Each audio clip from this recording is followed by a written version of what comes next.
Hey everyone, and welcome to This Explainer. Today, we're embarking on a really fascinating journey into one of the most pivotal moments in human history.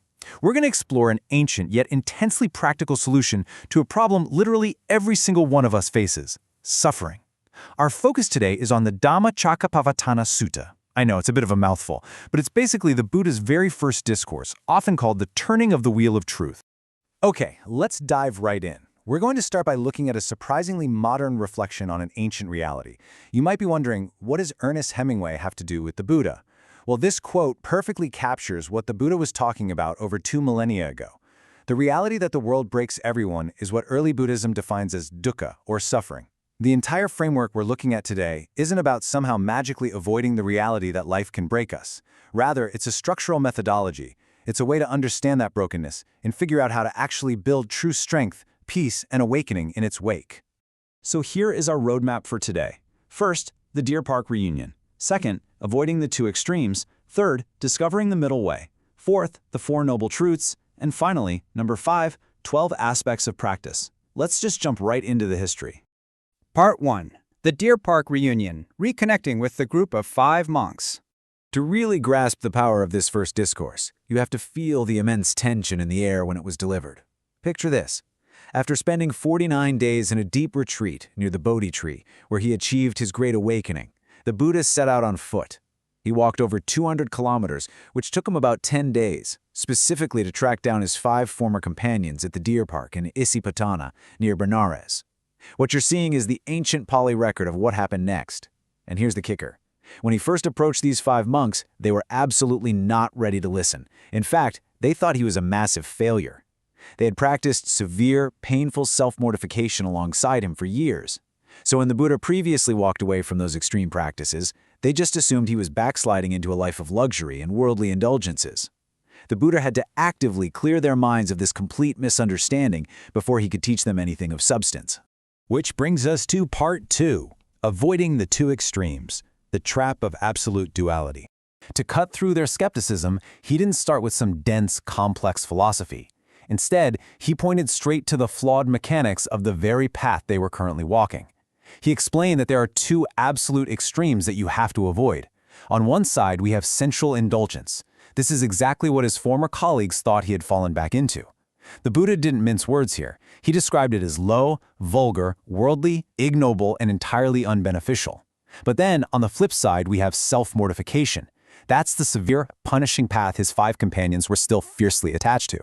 The Buddha, having literally almost starved himself to death previously, explicitly labeled this path as painful, ignoble, and equally unbeneficial.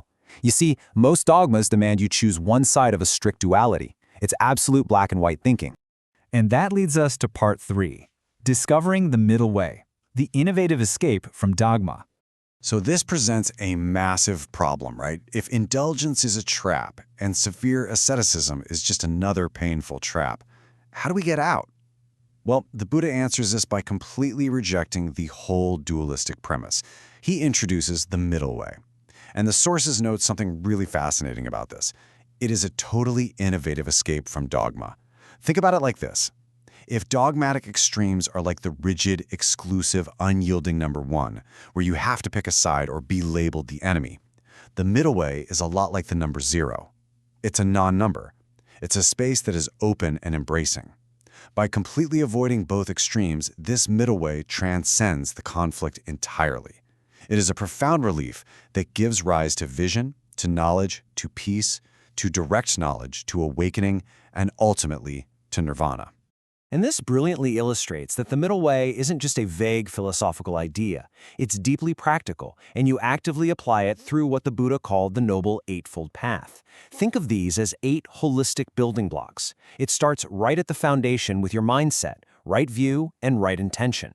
Then it moves outward into your moral virtues, right speech, right action, and right livelihood. And finally, it culminates in the intense training of your mind, right effort, right mindfulness, and right concentration. This is the actual, practical roadmap out of the extremes. Part 4. The Four Noble Truths, a heuristic medical diagnosis. Having established that path, the Buddha introduces the absolute core of his awakening, and it's structured brilliantly.